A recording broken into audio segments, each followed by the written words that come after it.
Good evening, good afternoon, and good morning. I just felt like today I need to play some Binding of Isaac, and yeah, that's what we're going to do. So I think we've done Cain, we've done Eve. I think if we're doing any other ones, we're going to do Lazarus this time around, because that's just better. Or we should do an Eden run. Let's do an Eden run. I got some Eden tokens, let's go. Okay. Interesting. Ah, good tier rate, that's all I wanted. And okay damage, I guess. Free heart, I'll take that. No bombs, though. If I get a bomb, though, we've got a Tinted Rock up there, so gotta remember that.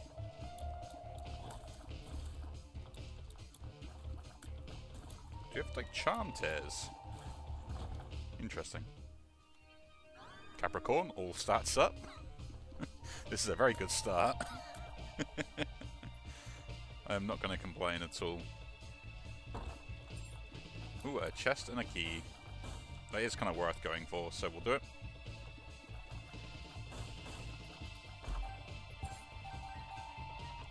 Yeah, no bombs on this floor, shame. Interesting.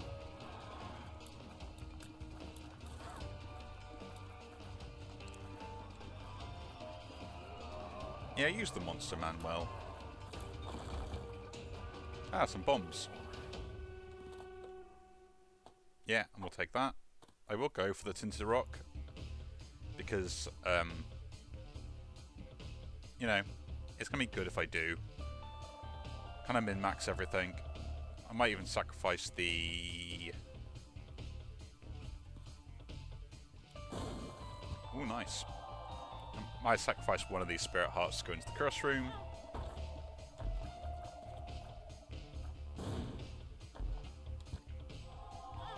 We break even. And just double check the last rooms to make sure there's nothing else that I really want. Ooh.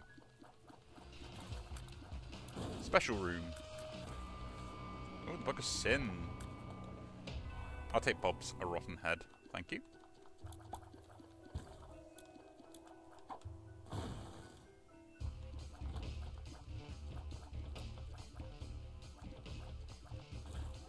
Interesting.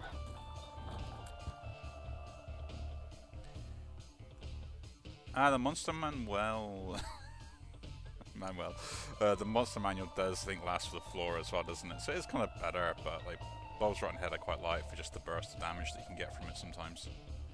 I guess we'll see what's in the shop. Car battery. Car battery is really good.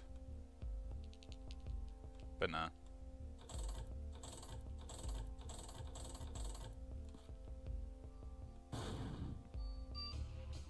Kinda wanted to see if I could get like a luck upgrade or something from there. Because I do have negative luck at the moment.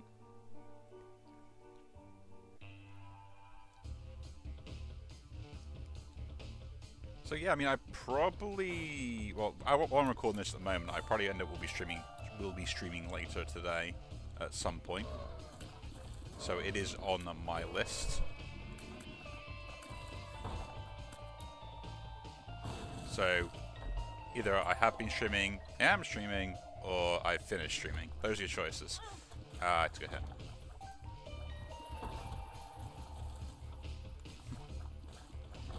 Cool. Probably should have done the opposite side. You never know. Pill. Not range down. Ooh, dry baby.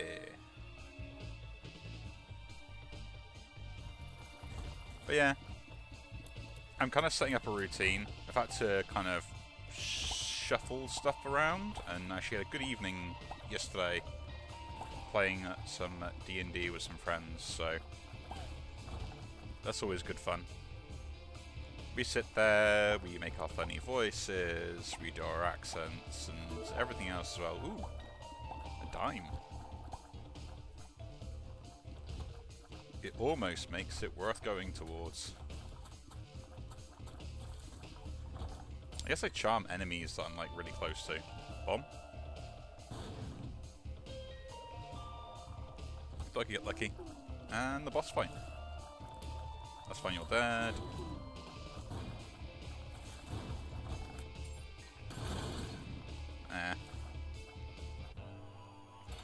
Oh, the gurglings.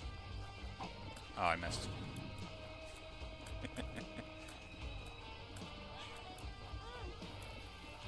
It's fine. I think they're one of the worst ones to fight if I've got like stuff going on. We'll leave that for the moment. Take the old devil. I'll pick up the mark and then we'll leave it. I don't really want the shovel, so. And then we'll get meat. Sorry, my brain is still immature.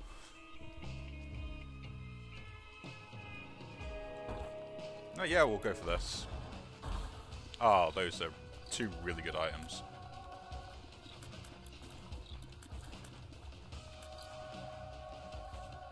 The stars are calling.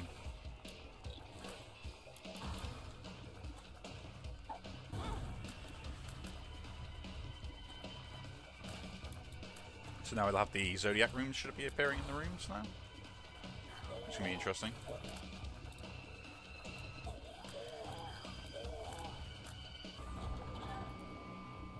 So I'm not going to complain. We'll go straight into this, see what it is. It's just a card. I do not care. I have a death card, we'll use it. Huh. Interesting room layout. Haven't seen that one at all, like, ever in my past.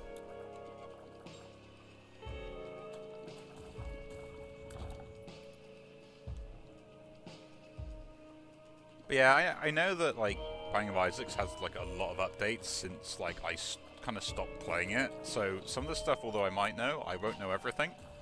So it's going to be something where I'm going to probably be picking up stuff as I play it, so, yeah.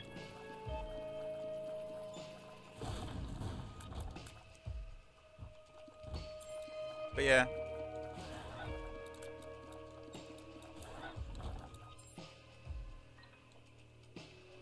Between that, I kept myself busy. My party for the D&D session decided the fact they wanted to go off in a random direction again. I will admit, I am probably one of the only DMs that allows that level of freedom. And I've probably said it before in the past where, like, for some odd reason, in one D&D session with some friends, that I felt like I got hard done by RDM. Basically, what ended up happening was,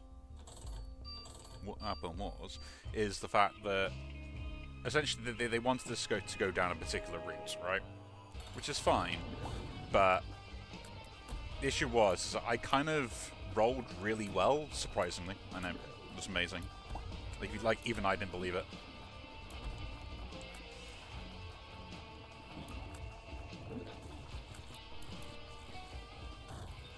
No, we didn't get lucky. Ooh, though, Mr. Dolly.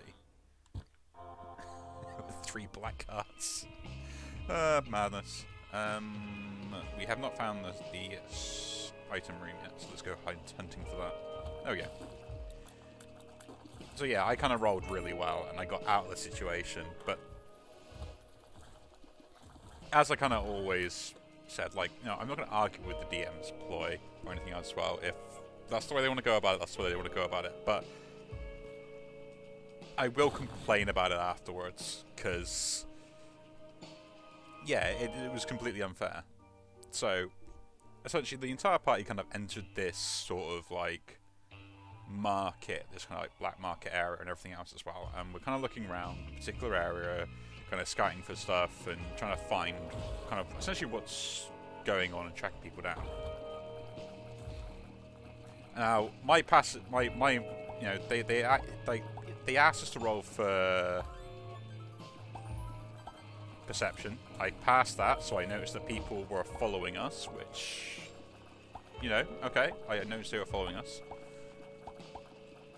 But then, like, okay, I think, well, if they're following us, I'm going to try and hide.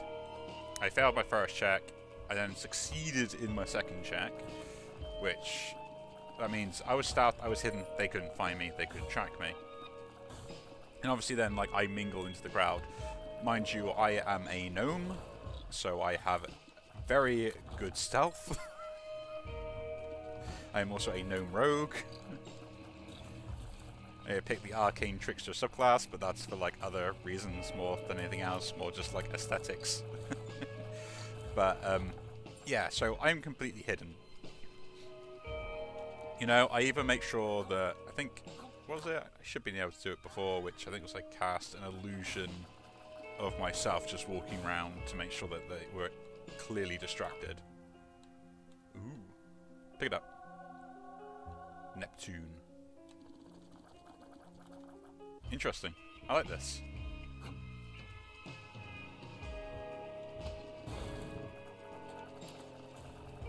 But yeah, so essentially that's kind of what ended up happening. Is I then get like randomly out of nowhere, so I wasn't able to notice it through passive perception. They didn't know where I was, but I managed to get a big knock right on top of my head, and I was like, "What?" Like I'm hidden. No one knows where I am, you know. And then obviously we're captured. We have to escape. But I was like, I get why, but it was just really annoying to me that, like, I didn't have the opportunity to kind of like go and save my friends and be the one that kind of helps them escape, you know? Man, didn't he get another deal with the devil? That's really annoying. We're guaranteed on this floor though, so let's go. So yeah, I was pretty miffed, you know?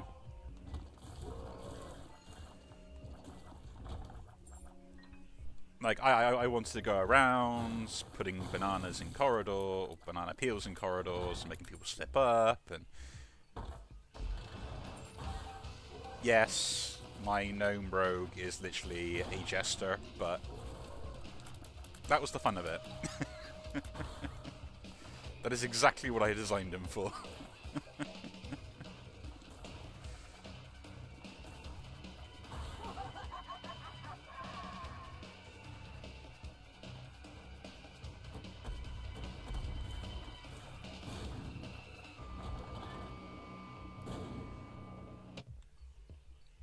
But yeah, I was pretty disappointed by that, and it's one thing that I kind of like, as a DM, I've always said, like, if my people want to do something, it's my job to plan around that. And no, we're not going to pick that up. I don't want to take other curses. It's fine, it's not a bad curse, but I just have this feeling that it would ruin me at some point. Because I am the idiot that takes damage quite a lot. So yeah, I was pretty miffed by that. So yeah, I kind of let out my party members to, or my group to kind of just go wherever they please and stuff like that. I don't try and railroad them, but I will put like... No, we're not going into that. I like this run. I will try to naturally put blockages in the way. So if I don't want them to go to a particular area for a particular reason, instead of me being like, oh no, you can't go there, or oh no, you know, you get captured and dragged to a place, I'll literally turn and say, oh, the bridge is out, and it's one of the only bridges. Now, you could spend 3 days, or 4 days, or 5 days trying to travel to go around it, but you hear a rumour of such and such and such and such. Inquisitively, most people end up going, oh, okay, so we should go that way then. Oh, tears now. Disappointing. You know? Which is the way I like to do that. You know, if they still decide they want to spend like 3 sessions travelling, which, trust me, if you have played any groups before, we'll take black powder as well, I like this. Yeah, they will. Okay, we got brimstone. Let's go. I mean, they honestly will. Like, I have had people do that to me before, where I've kind of like put like, not like complete roadblocks, but more like major inconveniences to make sure that they kind of maybe like travel to a particular area or stuff like that. But yeah, that don't work sometimes. Like, you try your best and they'll still end up going in a random direction because that's what players do. You can't stop them.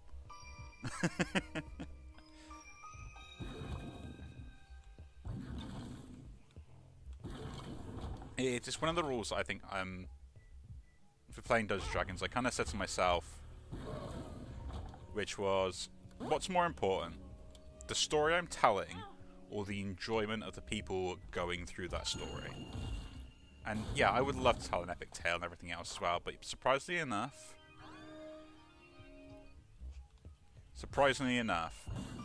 the players will end up making their own stories anyway, and that can always, in majority of cases, be better than what you were planning anyway. And that's a real horrible thing for a DM to sit there and say is, yeah, I put all this hours and everything else into something, and my players are actually going to do something better than me anyway. But it's true. Like, I've done it to a few of my DMs. They've done it to me. It's just the way things end up going sometimes, and there's no way around it. I mean, a good example was always kind of when I first started off playing Dungeons & Dragons. I got put as a human rogue, and you know, I enjoyed playing the character, and nothing wrong. Went the whole assassin route, went Mr. Edgelord because of course I did, and you know, I just played what I felt comfortable with after understanding the rules and everything else. Now we'll just blow both these up.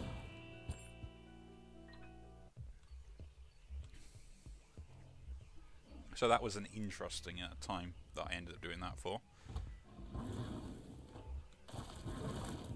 And essentially what ended up happening was our DM was quite nice, because again we were all relatively new to the game, we didn't really understand most things. Is they kind of, instead of killing off characters, they would suffer essentially like a permanent injury. So that was kind of nice. Like, you know, you just didn't lose your character that you spent time with in the party, but you know, you lose an arm, you lose a leg, and that's exactly what happened to me. And then it's great because it's like, okay, well, you know, we can't have our rogue without a leg. You know? So we're going to spend some time to try and get them a new leg. You know, and then we go off, we go to find like the dwarfs and stuff like that, and then we end up trying to look up like finding, see if we can get like some sort of mechanical leg or things like that as well, or any sort of like awesome stuff, like those sort of things.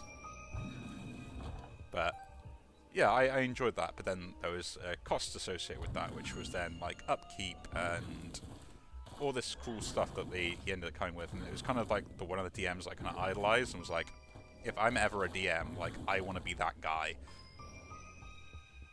And I mentioned it before, but yeah, like, if he ever listens to a video that I ever make or stuff like that, I mean, well played, man. Like, I don't know how you manage to keep everyone happy, but also allowing things to be accessible for new players.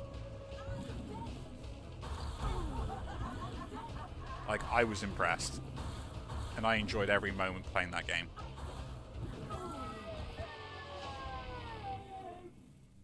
Pageant boy. Not that money does anything anyway. Let's go in. Is anything... Telekinesis. Oh my god. We're taking that.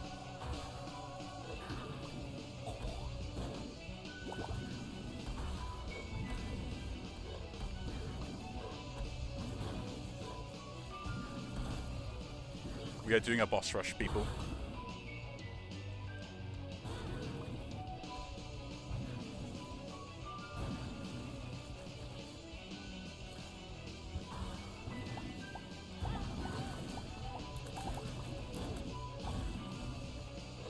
Monster 2, eh? But yeah, I was pretty chuffed to bits with that.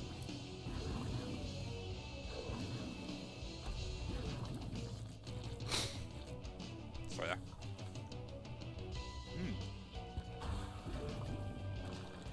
So that was kind of entertaining and also like awesome as well. because, like, you know, I'm taking way too much damage.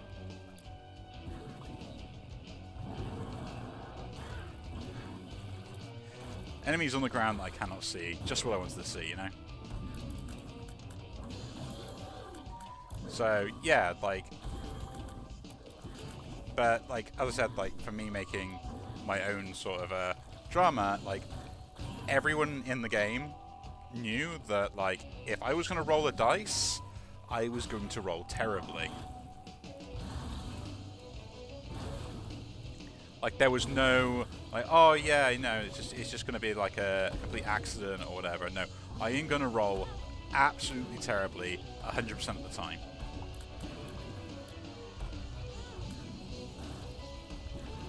Because that is what I did. There was no getting away from it.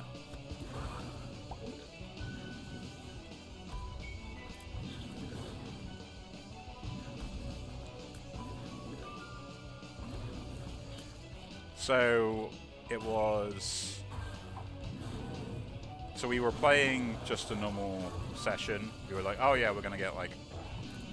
We're in a tavern, we need to kind of follow these guys, we need some information out of them, so on and so forth. I was like, you know what I'm going to do? I'm going to sneak up the stairs and, you know, I'm going to find out any information by listening into their conversations. You know, as a rogue, I was like, yeah, you know, I should be able to do that and not worry about it. And of course, then I go to, like, sneak up the stairs and whatnot, and... what ends up happening? I roll a nat 1 on stealth. Yeah, a complete nat 1. I was really impressed by that. So, like, okay, so, you know, you roll that 1. Everyone now in the tavern now knows of your existence because of a creaky stair, essentially. And they were like, okay, so what do you do? And I just look at the entire room and just shush my finger at them and be like, I am being very, very sneaky. You know, like Elmer Fudd, which if you've ever seen Bugs Bunny and stuff like that, yeah. My mate just burst out laughing. Oh my god. At which point they're just like, okay, roll for persuasion. Nat 1.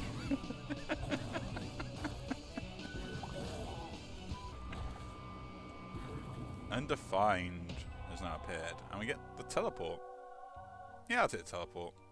Why not?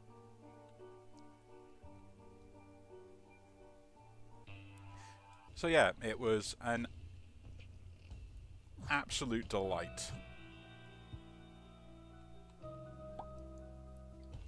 Because I essentially managed to ruin my sneak, as well as then also failed to persuade a bunch of people in the tavern that, you know, they couldn't see me.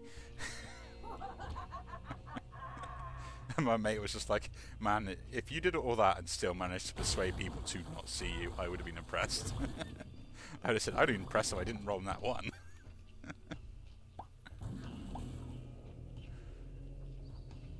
You know, as I say, sometimes that's just the way the game goes.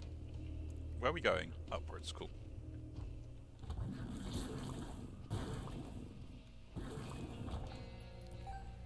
But yeah, and there's like many things over there. So like, I think while we were trying to escape from like a rolling Indiana Jones boulder down a massive corridor, you know, I was like, oh yeah, I'm gonna try and dive into one of the alcoves to, you know, get away from the boulder. And it's like, oh, that's a smart choice. What you can do, roll that 1.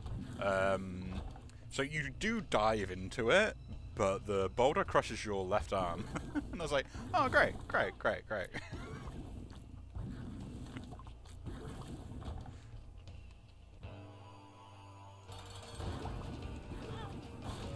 Ooh, we're gonna might lose here. Ah, we lost. That's my own fault. I was taking way too much damage. But saying that though, we did actually manage for Eden to do the boss rush. So it's not a complete loss. It's not a complete loss. But anyway, if you do enjoy this video, do leave a like, subscribe to see more, and I'll see you all in the next one. Take care.